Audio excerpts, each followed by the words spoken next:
Greetings, dear beautiful spirit soul that you are. I got a challenge for you. Will the real you please stand up? Remember that? What was it?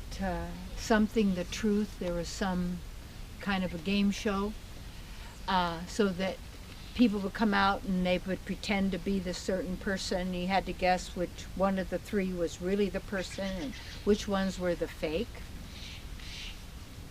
Also, I was on What's My Line as a contestant because I was the last Mrs. Pancake of America, sponsored by the Mrs. America pageant in 1968. And so also I had invented this pancake recipe that I do have in my book called Dare to Be Great. And one of the contests was by Quaker Oats or Aunt Jemima pancake mix to invent a pancake recipe using their stuff. So and I was in that Mrs. America pageant. So then I just called on divine intelligence, and when the winning recipe came to me, it did come in a flash, like, ta-da! It was like with lights, and I knew I was going to win. See, tangy strawberry roll-ups. But anyway, will the real you please stand up? And in anything, do you want the real or the pretend? You know, this is imitation butter. This is imitation orange drink. This is imitation strawberry.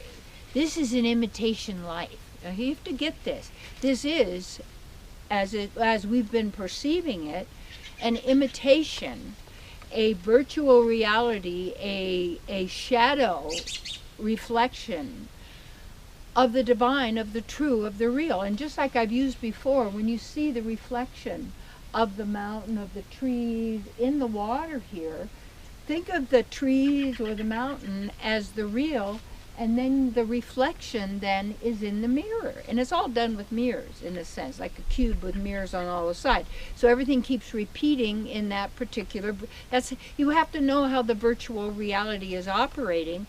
So that, and you have to know yourself, because then you know the difference or the distinction between what's real and pretend. And the pretend always feels bad because you have to promote it, you have to protect it, you have to fight over it, because there are a bunch of beliefs that are being propagated through religion, is a big one, through government, through medical, through education, and as a consistent message because it's of the mind based on fear and scarcity. That's how you know it's false. So when we deal with the divine, there is only abundance, the dance of the divine. And in the ancient scriptures, it says that in the spiritual realm, every step is a dance, you see, and every word is a song. You know, and people think, well, that's just in those old musical movies. Weren't those fun? Those were fun. They also had predictive programming in every single one of them. Remember White Christmas? It was a war propaganda movie. We love the war to be in the army, you know, blah, blah, blah, blah, blah. So when you know who you are, you perceive the way it's operating. You do what you need to be doing. You use your power and your energy to make sure you have that environment and that space that is nourishing you to be who you are, to do your work, you know, to offer your gifts, to work for the welfare of all. But basically, it's the whole thing of being true and being who you really are. So you have to know, will the real you please stand up?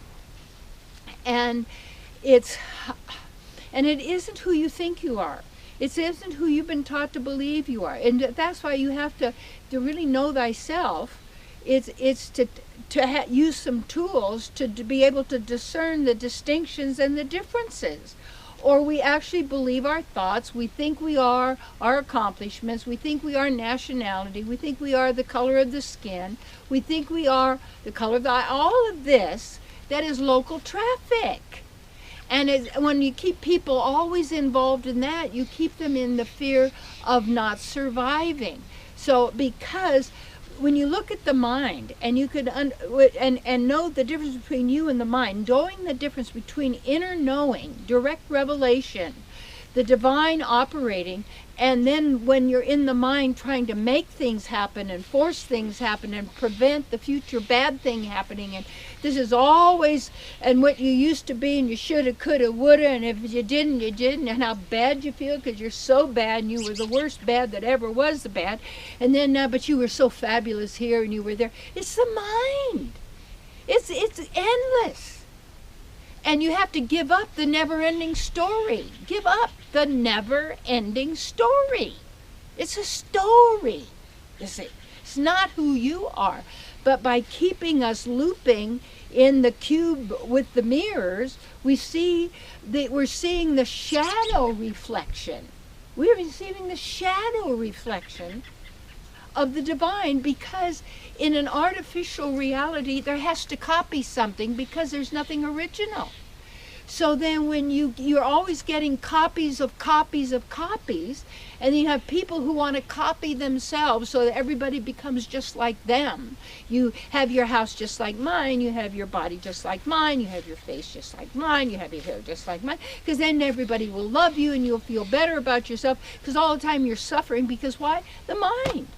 You're torturing yourself. Why? You like it? Well, I can't help it. Really? You work the rest of eternity to try and convince others to love you? Why would they? They don't even know who they are.